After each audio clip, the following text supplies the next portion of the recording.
আপনার নাকি একটা ট্যালেন্ট আছে, আপনি নাকি মেয়েদের কণ্ঠ নকল করতে পারেন, এটা কি আসলে সত্যি? না ভাইয়া, এটা আসলে সত্যি না। আর এইসব কথা আপনাকে কে বলছে? এটা আসলে হয় না সব সময়, বুঝছেন? এটা হচ্ছে একটা মানে আসার সময় একটা গলাটা ক্লিয়ার থাকতে হয়, ভয়েসটা একটু ক্লিয়ার থাকতে হয়, যার কারণে এখন হচ্ছে না এটা। না, কিভাবে বলবো? এত জোরে এটা তো হচ্ছে না আমার। এত মানুষ নাই কেন, সবাই আমার দিকে দেখে আসছে না। লজ্জা পাওয়ার কারণ কি, সবাই এটা নিয়ে ব্যাড করবে, এই জন্য করতে পারতেছি না ভয়েসটা।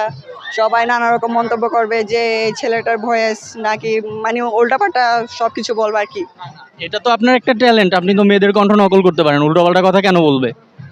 আসলে এটা আপনি এনে বুঝছেন যে এটা আমার ট্যালেন্ট, তো এখন বাকিরা তো বুঝবে না এটা যে আসলে আমার ট্যালেন্ট। ওরা বলবে ও হচ্ছে থার্ড পারসন, ওইটা বলতে চাবে, এটা আর কি। তো আপনার একটা ট্যালেন্ট দেখান, আমরা দেখি। কিভাবে দেখবেন ট্যালেন্ট? মেয়েদের কণ্ঠে কথা বলে শোনান না। এতক্ষণ তো বললাম মেয়েদের কণ্ঠে, আর কি বলবো? কি বলবো? জান, আসলে না, আমি তোমাকে অনেক বেশি ভালোবাসি।